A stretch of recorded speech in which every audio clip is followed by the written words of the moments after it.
Well, good evening, comrades. In the light of riots and elections of far-right individuals, the upcoming uh, US presidential election, the far right in Israel carrying out genocide on a biblical scale.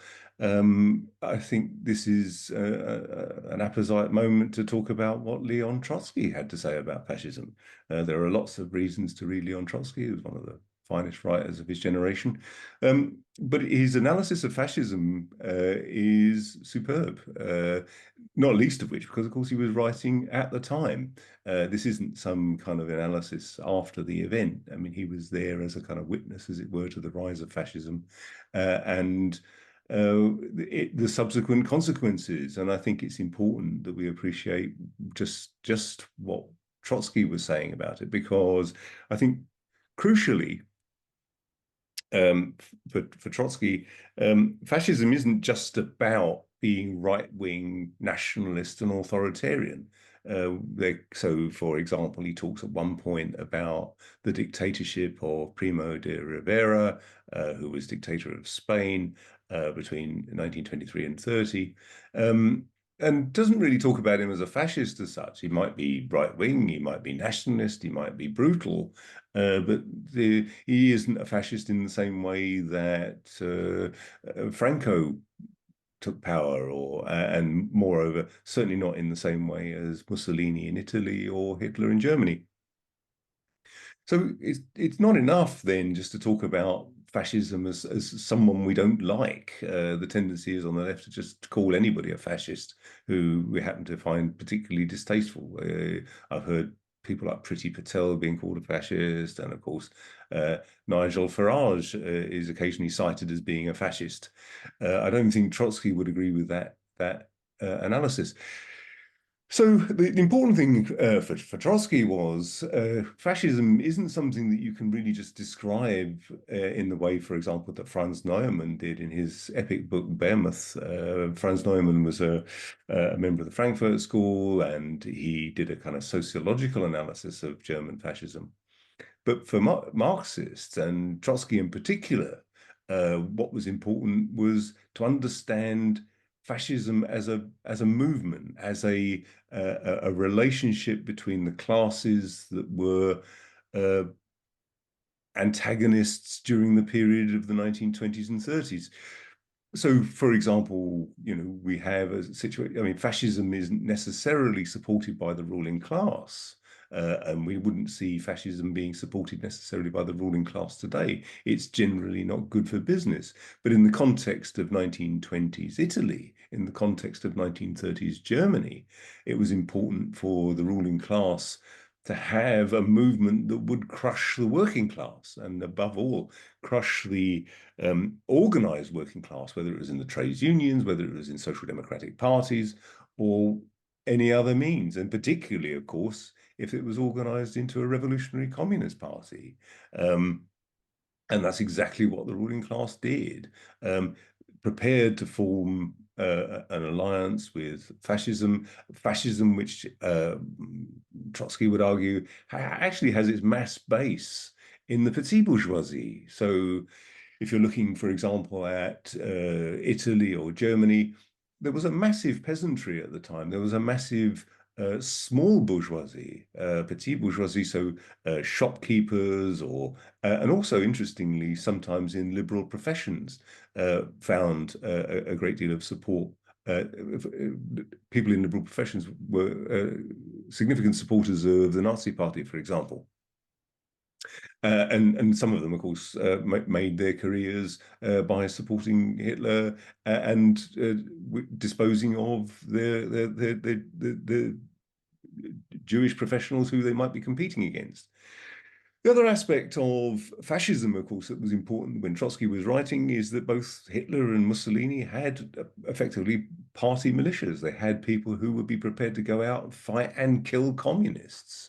And this was an important feature of the time. So, for example, when people talk about Tommy Robinson out on the streets in London, I'm not denying for a moment that some of the people out there are fascists or neo-fascists. indeed even neo-Nazis. But to describe it as being fascist in the same way, for example, that Hitler's party was a fascist party, is, I believe, a mistake for a number of reasons. And I think the use of the term fascism as an epithet causes all sorts of problems when you then try to have some kind of relationship to the working class as a whole. And what you're finding, in fact, is that not only are large numbers of workers sympathetic in some ways to nationalism, sympathetic in some ways to the idea of a restriction on immigration. And indeed, this finds its expression in the Workers' Party of Britain or in Sarah Wagenknecht's party in Germany.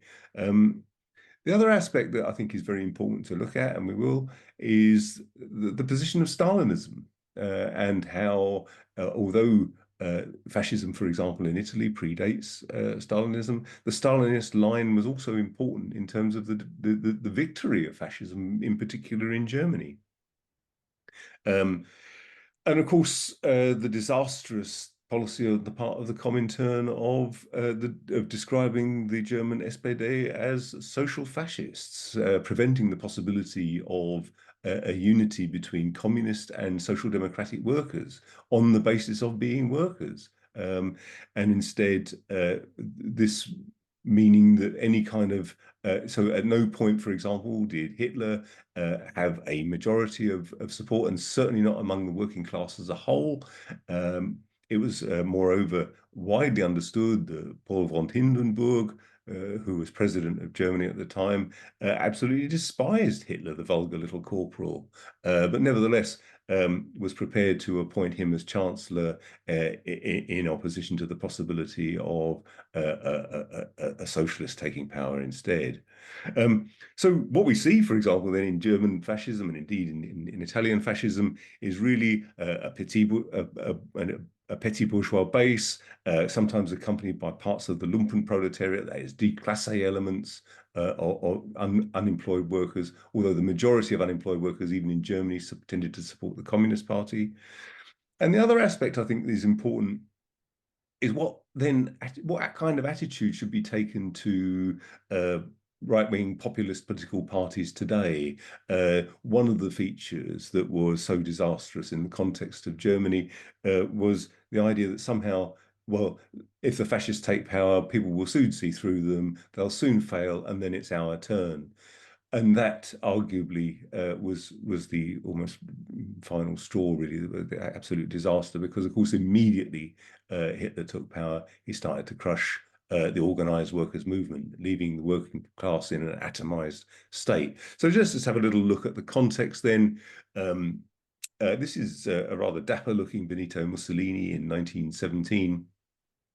The bundle of sticks with the axe in it is the fasces, and that's where, of course, the word fascist comes from. It was, of course, originally the symbol of the magistracy in ancient Rome, the kind of power of the Roman state.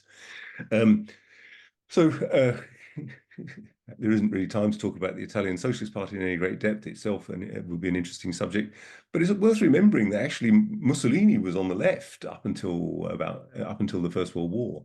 He was the kind of leader of the maximalist group, along with people like Antonio Gramsci, prior to the First World War.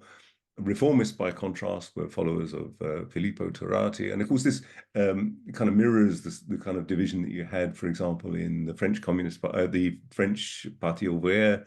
And of course, the Italian Socialist Party was almost, well, not unique, but unusual in the fact that it didn't support the First World War. What you tended to get, though, was that those who did, including Benito Mussolini, was that they tended to leave and instead join national syndicalists, using the rhetoric of they'll form a kind of a revolutionary opposition to reactionary regimes such as Austria-Hungary against the aspirations, for example, of Istria being allowed to be part of Italy.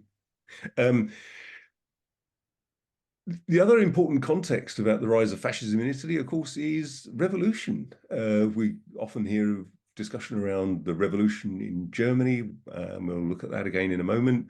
But of course, in the period from 1919 to 1920, the Biennio Rosso, we see factories being occupied by workers, workers' councils being thrown up, and effectively a revolutionary situation in the north of Italy.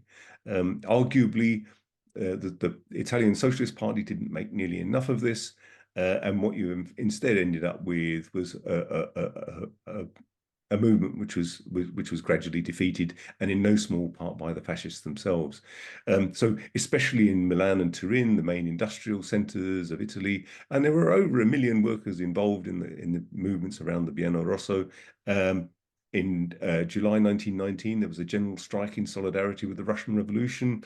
And this was all against the context of massive unemployment in the period after the First World War, and major disappointment that, in fact, Italy didn't really get very much out of the war, uh, notwithstanding their support and fight against Austria-Hungary. And then, of course, leading ultimately to Mussolini's coup d'etat, the so-called March on Rome in October 1922. So that's the background of not only the Italian Socialist Party, but the background to Italian fascism. And again, as Trotsky outlined, here is an alliance between people who were prepared to put down a socialist revolution, allied with the petite bourgeoisie, and supported by the haute bourgeoisie as a preferable a preferable alternative to the possibility of a socialist revolution. Um, uh, the story in Germany is perhaps a little more familiar to most people. In 1919, the young German Soviet Republic was drowned in its blood crushed by really the army and the Freikorps. The man standing next to Hitler is Ernst Röhm. Those are his dates there. He was an army officer in World War One, and therefore very susceptible to this idea of the stab in the back theory of why Germany was defeated. And was effectively the leader of what we might call the left of the Nazi Party. And if that sounds utterly bizarre that the Nazi Party had a left wing, here is an example. There were other people who were part of it, such as Gregor Strasser. And the point about Orom, and he was the Stabschef of the, you're going to have to forgive me, Tina, Sturmabteilung, the SA. So he was leader of that, and subsequently invited into government as Reichsleiter in 1933. Hitler and Röhm enjoyed a very close comradely relationship. Röhm was one of Hitler's oldest comrades. After the SR was effectively decapitated, the SR was never disbanded. It effectively stayed it officially existed right up until 1945. But it was decapitated, and people like Gregor Strasser and Ernst Röhm were executed. Röhm, as I say, was one of Hitler's oldest comrades, and Hitler prevaricated for days before he finally agreed to have Röhm shot. Ernst Röhm, why I describe them as it were, as the left wing of the Nazi Party, would talk in terms of the need for a second revolution. The first revolution, of course, being when Hitler took power, but the SR were frequently arguing for the needs to for some kind of removal of power from the bourgeoisie, and for that reason, although Paul von Hindenburg allowed Hitler to become chancellor in 1933, the increasingly radical statements of people like Gregor Strasser and Ernst Röhm caused a great deal of alarm with the bourgeoisie in Germany. The price effectively for staying in power for Hitler was to remove this left wing. And that's what we saw in the Night of the Long Knives in June 1934, when they were summarily rounded up and many were shot out of hand. Röhm was held in prison for a few days before finally he too was shot. Against the background of all of that is also the actions of the Comintern.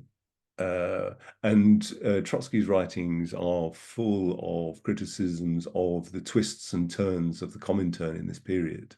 Uh, so on the one hand, you have Trotsky's insightful analysis of the balance of class forces in Germany and in Italy, and of course later in Spain, but there isn't time to talk about that this evening. And on the other hand, there is his critique of the Comintern. So the Comintern established in 1919, following the disastrous failure of the Second International, initially under the chairmanship of Grigory Zinoviev, who was, of course, later kicked out of his position, subsequently kicked out of the party in 1927, allowed back in again, and ended up in an alliance with initially with Stalin against Trotsky, and then with Trotsky against Stalin. But then by then it was too late. The point is, of course, that the Communist International itself had a number of twists and turns in the Second World Congress. Among its decisions with the various conditions for joining the Communist International.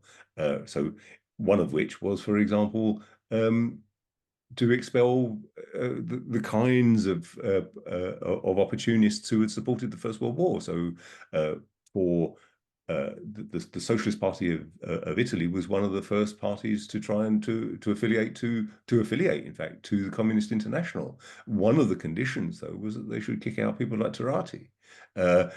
Effectively, then the Italian Communist Party split, and the Italian Socialist Party split, and the Communist Party of Italy was founded in 1919. In the Fourth World Congress in November 1922, we start to see Bukharin formulating theories not only around the idea of this was a little later, formulating ideas around not only socialism in one country, but the importance of the periodization in the period. So the first period being of revolutionary socialism from 1917 onwards, the second period where you have a consolidation. Now, bearing in mind that the Fourth World Congress took place in November 1922, just shortly after Benito Mussolini seizing power. And so Bukharin, in his analysis of this, was starting to say, well, we've entered a different period, a period of consolidation where the ruling classes were consolidating its position. And you see united fronts being advocated, for example, by Trotsky against, for example, fascism, both in not only in Italy, but also in Germany. And disastrously, of course, the third period in the Sixth World Congress in Moscow in 1928, an opposition to reformism being put forward by the International, where, for example, the German SPD was described as social fascist, making the possibility of any united front between the SPD and the KPD, the Communist Party and the Socialist Party, Social Democratic Party, as absolutely impossible. And of course, what you also got was this disastrous policy of saying, well, let the Nazis take power, they'll make fools of themselves, and then it's our turn. Because after all, Hitler's share of the vote actually went down at the point just before he was appointed as Chancellor. What we then also see, of course, in the Seventh Congress, after the shock of Hitler actually taking power and starting to smash the organized workers' movement, the so-called Popular Front. So that's a brief outline. The important thing here to sum up is that Trotsky wasn't just arguing that fascism is just authoritarianism, not just nationalism, not just people we don't like. It was a precise analysis of the kind of social forces that were taking place, and a precise analysis of the base of fascism as an alliance, really, between the bourgeoisie and the petit bourgeoisie. A petit bourgeoisie which, under conditions of revolutionary socialism, would be dragged along with the proletariat, which would ally and see its interests as being alongside the proletariat. But in conditions of defeat, becomes, as it were, fascism then becomes the ideology of despair, and supported by the petit bourgeoisie, desperate for the reimposition of social order. Well, what does that say about the present? As we know, in the German elections, we've seen Alternative for Deutschland make significant gains, particularly in the east of Germany. Now, the question is, of course, is it accidental that it is in the east of Germany? Not only because the east of Germany has suffered from deindustrialization as a consequence of German reunification, but also because arguably some of the features that one sees in populist right-wing parties were also features of Stalinism. How else do you make sense of the nonsense of socialism in one country, but as a nationalist movement, effectively as a nationalist position to take? And then the question starts to rise, well, is George Galloway actually on the left? Is Sarah Wagenknecht?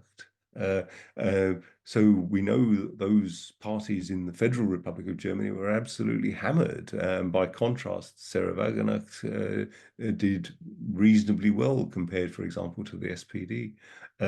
And as we know, very soon elections will follow in Brandenburg, and the Alternative for Deutschland is second in national opinion polls. Thank you, comrades. Thank you very much, Ian. These are not proper fascist organizations that we are seeing today. They have some fascists in them, but you've been saying it's important to have a clear definition, presumably because, once the real thing comes, we want to being able to have words to describe what's happening. So where do you see like the biggest issues are? Why wouldn't you call today's protests fascist, or what would you call them? Are they right-wing populist movements, perhaps? And if you don't call them fascist, does it matter? I think right-wing populist is pretty good. I mean, it's a reasonably good description of what you see. I think certainly when I've heard people who have expressed support for the Reform Party, they haven't necessarily even been people who have been particularly racist. What racist in the classic sense? They don't think black people are inferior. They don't dislike black people. It's a question of competition for scarce jobs and housing, and that's an important distinction to make. So, although some of them are undoubtedly racist, that doesn't mean to say they all are. And what I think what we should be doing, I think, is to drive a wedge between those. The numbers of people who are genuinely fascist or genuinely racist in the sort of people who would support the Reform Party are going to be very, very small indeed. The very worst you can do is to say, well, you're all fascists. So you drive them all into the arms of the more fascistic elements. In a sense, it's kind of the opposite of what was taking place in Germany. A wedge was driven between groups of workers, communists on the one hand, social democrats on the other, but ultimately workers. And the point about the United Front was the idea of uniting as workers against the possibility of the Nazis taking power, and that would have been extremely important. What we'll do if we just talk about the Reform Party as a bunch of fascists, or just point the finger at football supporters who happen to have tagged along to a Tommy Robinson march and say you're all fascists, well, they'll say, well, okay, well, we're fascists then. If that's going to annoy you, we'll identify as fascists. The fact is, though, who are we talking about? We're not necessarily talking about a lumpen proletariat. So an attempt was made in Germany to no platform the AfD for many years, and it basically, I think, led to the opposite. They became more popular. What do you think about the idea of no platform? And we're talking about as well the left. Should we shun them and not talk to them at all? I'm wholly opposed to no platform policies. I should just explain perhaps the background to my opposition to them. I was very active in student union politics when I was at university in 1984 to 1988. And no platform for racists and fascists was a common theme in student union politics, and one which I supported at the time.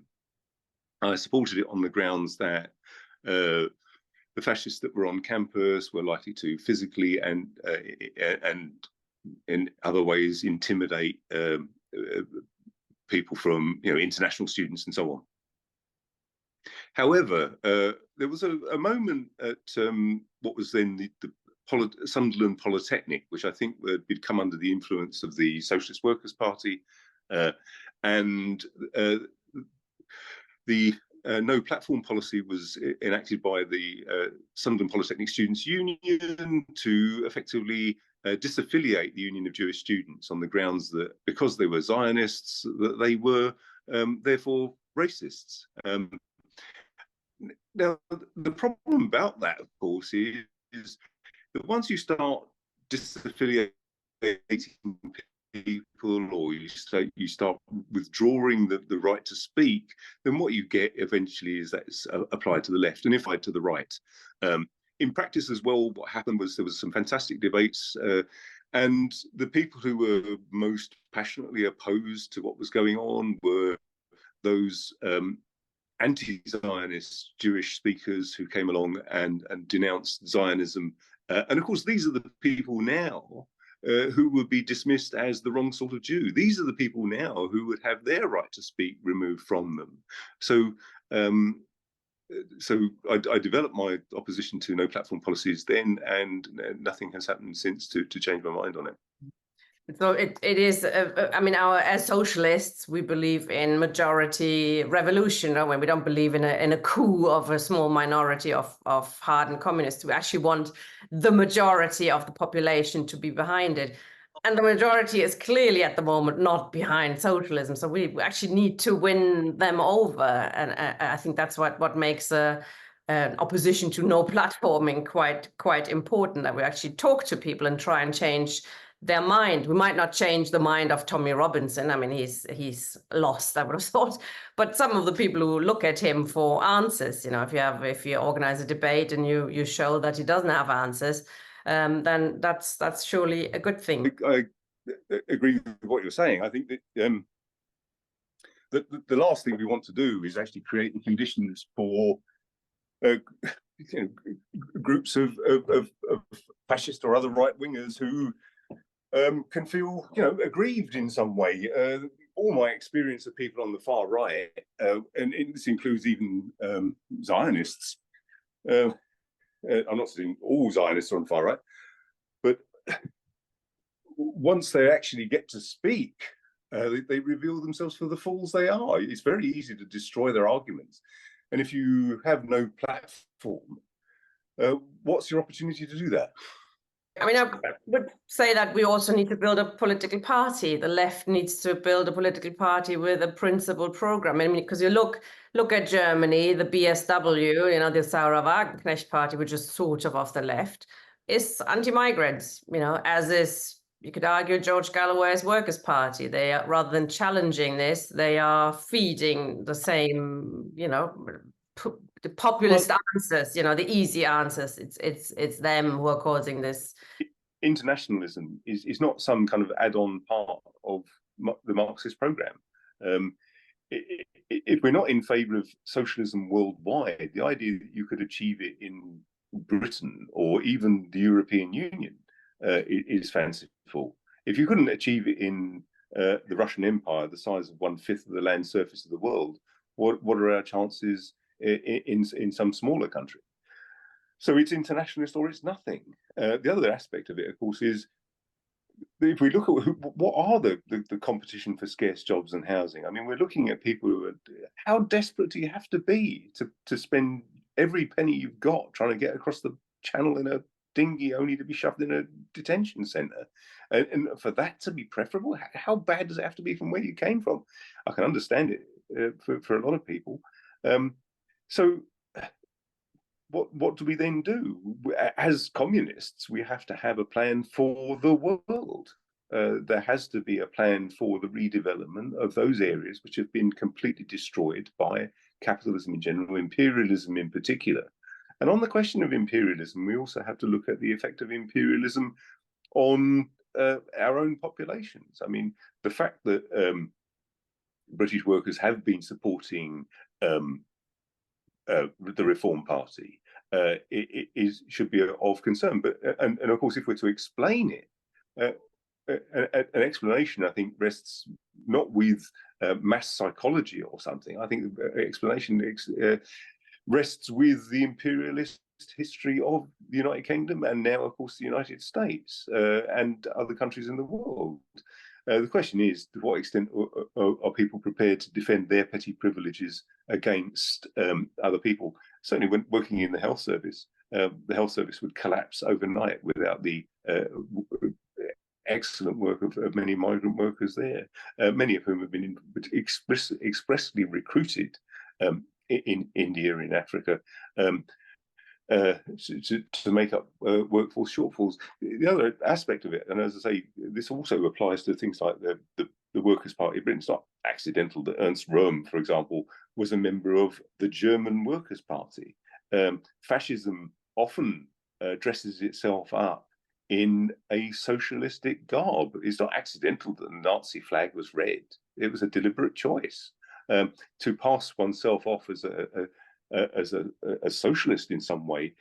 It is an important part of the fascist playbook. Now, again, I'm not suggesting for one moment that George Galloway's Workers' Party of Britain is fascist or fascistic, but I do think that it is extremely worrying that they should embrace, for example, bits of British nationalism to suit themselves. I mean, the Workers' Party's logo was clearly influenced by the Royal Air Force roundel.